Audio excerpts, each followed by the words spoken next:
आज ईरान युद्ध का 25वां दिन है और आज की सबसे बड़ी खबर यह है कि अमेरिका के राष्ट्रपति डोनाल्ड ट्रंप ने कल जिस युद्ध विराम की बात की थी वो कुछ घंटे भी टिक नहीं पाया और कल रात से ही ईरान पर हमले शुरू हो गए। आज ईरान में 2 जगहों पर उसके एनर्जी इंफ्रास्ट्रक्चर पर हमले हुए हैं।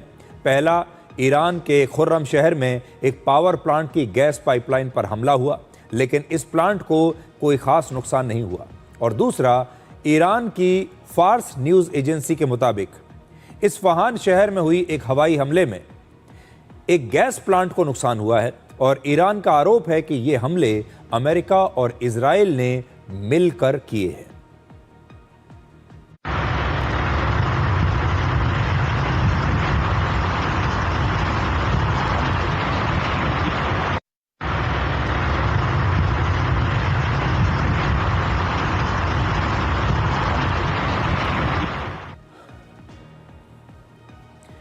अब याद कीजिए, राष्ट्रपति ट्रंप ने कल ही यह दावा किया था कि उन्होंने अमेरिकी सेना को निर्देश दिया है कि वो ईरान के पावर प्लांट्स और एनर्जी इंफ्रास्ट्रक्चर पर 5 दिन के लिए कोई हमला ना करे।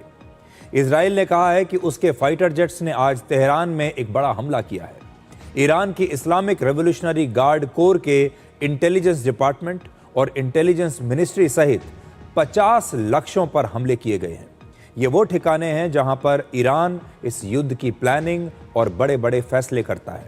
इसके अलावा ईरान की मिसाइल स्टोरेज साइट्स और मिसाइल लॉन्च करने वाले सैन्य ठिकानों पर भी हमले हुए हैं।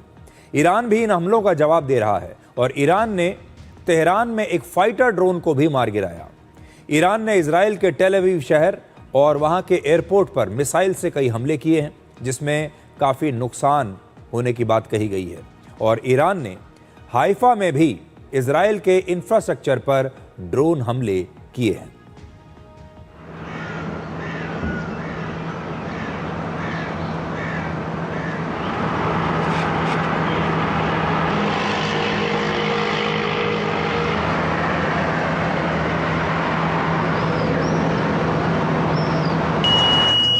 ירדן, תראי מחוץ לעבודה שלי.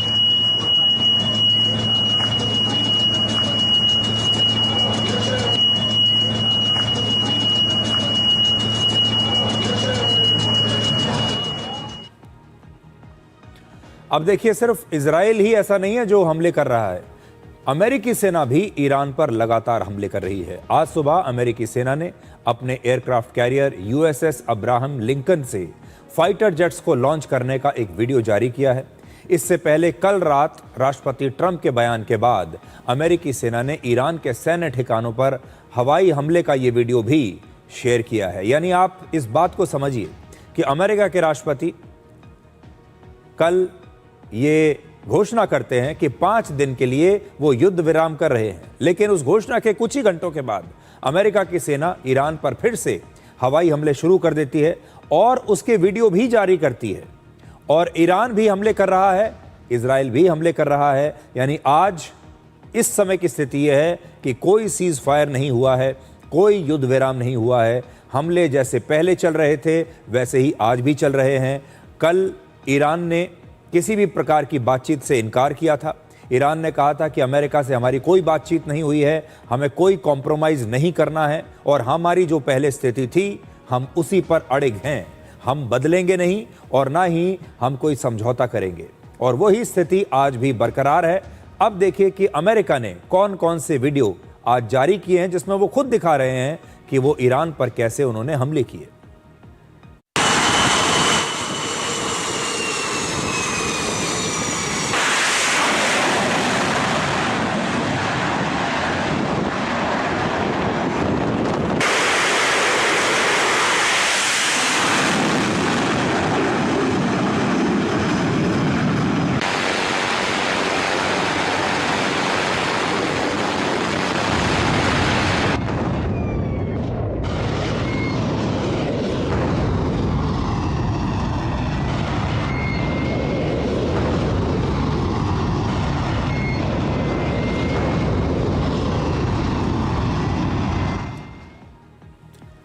इसके अलावा इजराइल ने ईरान के साथ साथ आज लेबनान में हिजबुल्लाह के ठिकानों पर भी हमले किए हैं और इजराइल ने हिजबुल्लाह के 8 आतंकवादियों को मार गिराया है।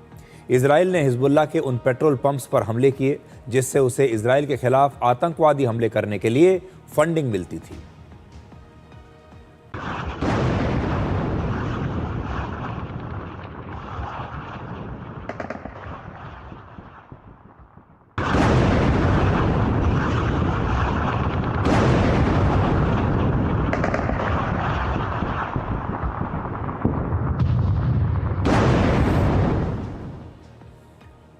देखिए, जब युद्ध होता है तो आजकल इंफॉर्मेशन वॉरफेयर भी होता है। हथियार तो चलाए ही जाते हैं, लेकिन वीडियोस का, कैमरों का भी इस्तेमाल किया जाता है और दोनों ही सेनाएं आमने सामने जो होती हैं वो कैमरे अपने साथ रखती हैं, अपने हमलों का वीडियो बनाती हैं और दुनिया को ये बताती हैं कि कैसे वो इस युद्ध को जीत रहे हैं। आपने देखा होगा कि अमेरिका लगातार अपने वीडियोस जारी कर रहा है, इजराइल भी जारी करता है और ईरान ने भी अपना एक वीडियो जारी किया है।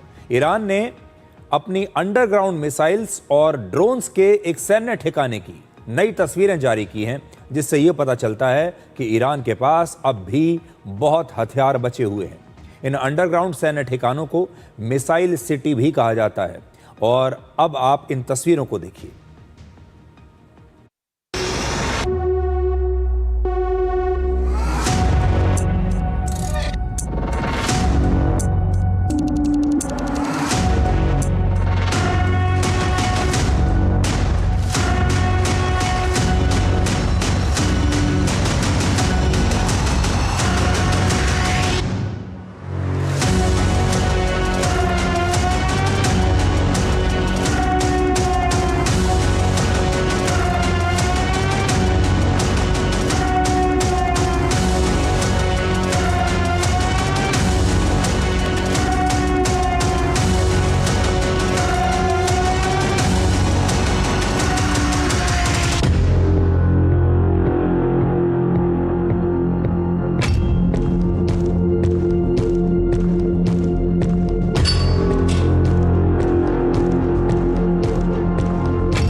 तो बहुत लोग जो ये कह रहे हैं कि ईरान में अब नष्ट करने के लिए कुछ बचा नहीं है। ईरान ने दिखा दिया कि अभी भी उसके पास बहुत सारे हथियार हैं।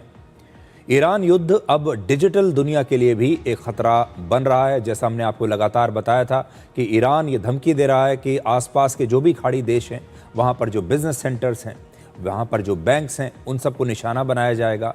इसलिए अब अमेरिका की एक बड़ी टेक कंपनी अमेजॉन के मुताबिक बहरीन में उसके एक बहुत ही महत्वपूर्ण सेंटर पर ड्रोन के हमलों से जो है वहाँ पर तकनीकी दिक्कत हुई है। ये रुकावट अमेजॉन के cloud platform Amazon web services यानी AWS के डेटा सेंटर में आई है। हालांकि अमेजॉन ने यह स्पष्ट नहीं किया है कि उसके डेटा सेंटर पर यह सीधा हमला हुआ है या आसपास के किसी दूसरे हमले का असर उनके ऊपर पड़ा है। पिछले 1 महीने में ऐसा दूसरी बार हुआ है जब इस युद्ध के कारण AWS की सर्विसेज में रुकावट आई है। AWS सिर्फ एक टेक सर्विस नहीं है, दुनिया की हजारों वेबसाइट्स, बैंकिंग सिस्टम, सरकारी संस्थान और यहां तक कि बड़ी बड़ी कंपनियों का डिजिटल डेटा इसी क्लाउड कंप्यूटिंग सिस्टम पर चलता है। और अगर AWS का कोई भी बड़ा डेटा सेंटर प्रभावित होता है या बंद होता है तो इसका असर सिर्फ एक कंपनी पर नहीं बल्कि दुनिया के पूरे डिजिटल इंफ्रास्ट्रक्चर पर पड़ सकता है। इसलिए अब ये युद्ध जो है इसका विस्तार हो रहा है। ये इंफ्रास्ट्रक्चर पर तो जा ही रहा है, लेकिन अब ये डिजिटल इंफ्रास्ट्रक्चर को भी नष्ट कर रहा है।